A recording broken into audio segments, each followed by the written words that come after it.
بسم الله الرحمن الرحيم. النهاردة ان شاء الله هنتعرف على الانبوت تايبس الجديدة في ال HTML5. احنا عندنا هنا لما بنيجي نعمل فورم، نعمل ده كومنت. لما نيجي نعمل فورم في ال HTML العادي بنعمله بالطريقة دي. فورم بيبقى فيه اكشن، بيبقى فيه ميثود، بيبقى فيه input، يعني input type text بالشكل ده كده. بيبقى في اكتر من input. طيب في خاصية type دي بيبقى فيها قيم جديدة في ال HTML5 غير submit وغير التكست وغير الباسورد. احنا طبعا نعرف التكست والباسورد والسبمت. في انواع جديدة اتضافت زي الكالر والديت والديت تايم والديت تايم لوكال والايميل، كل الكلام ده.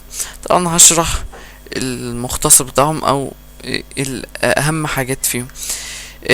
في اول نوع اللي هو color، وده كان قبل كده مدعوم من الاوبرا، بس دلوقتي بقى مدعوم من الاوبرا والجوجل كروم. لو جينا نجرب الكالر ده بيبقى عامل ازاي. color طبعا وظيفة الكالر ده، يعني قبل ما نجربه، وظيفته انك تاخد او تطلع اي لون انت عايزه بالصيغة دي اللي هي صيغة الهكس. يعني مثلا سي بالشكل ده، دي اسمها صيغة الهكس. وظيفة الانبوت تايب كولر ده انك تطلع اللون بالطريقة دي. جينا نجربنا هنا، ده طبعا ده انبوت تاني هنحذفه علشان ما يلخبطناش كده. نيجي نضغط عليه هيطلع لنا دي، نقدر نختار اللون اللي احنا عايزينه. يعني مثلا اختار لون ازرق فاتح بالشكل ده، يبقى هو ده الكود بتاعه. بس هنا اللون يتغير وتبقى الفاليو بتاعتها، الفاليو بتاعت الانبوت ده ساعتها هيبقى ايه، هتبقى إيه الكود ده. يعني لما تيجي تطلعها بالبي اتش بي هيبقى الفاليو القيمة دي. طيب في الديت طبعا ده للتاريخ، مدعوم من الكروم والاوبرا. ديت تايم برضو، بس الفرق ما بين الديت والديت تايم والديت تايم لوكال اللي هو الباترن الافتراضية بتاعتها. زي ما كنا شرحنا قبل كده، الصيغة بتختلف من واحدة للتانية. في طبعا الايميل، ودي مهمة جدا جدا. انت لو عايز المستخدم يدخل في الانبوت ده ايميل، يبقى لازم تعمل التايب ايميل، مش تعمله تكست، لا تعمله ايميل. مش تعمله تكست وبعد كده تتحقق اذا كان الصيغه بتاعته ايميل ولا لا عن طريق البي اتش بي. لا، انت بالايميل مش هيقبل اي قيمه غير لما تكون ايميل. طيب ازاي؟ يعني مثلا لو كتبت له احمد بالشكل ده كده submit، بيقول لك please enter an email address. وطبعا لو البراوزر بتاعك عربي هيكتب لك الجمله دي بالعربي، يبقى لازم تعمله مثلا @gmail.com بالشكل ده كده يعمل submit. انما لو كتبت له اي حاجه او ارقام او اي حاجه، اقول لك please enter an email address، يبقى دي التايب ايميل. طبعا ده بتوفر وقت طويل للمبرمجين بي اتش بي، بدل ما ياخدوا القيمة وبعد كده يعملوا لها تحقق وكل الكلام ده. لأ، في مانث، في نمبر. النمبر ده جميل جدا عشان تطلع ارقام. يعني يبقى بالشكل ده، ارقام بالشكل ده تطلع، تكتب انت الرقم اللي انت عايزه او تطلع فوق عشان يزود، وتنزل تحت عشان ينقص، بيوصل للسوالب، وبعد كده بتعمل submit. طيب انت ممكن تحدد قيمة عليا وقيمة صغرى.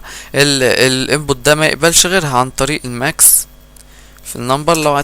لو عامل تايب نمبر، ممكن تعمل ماكس مثلا 5، والمين او المينيمم ده الماكسيمم وده المينيمم -5 مثلا.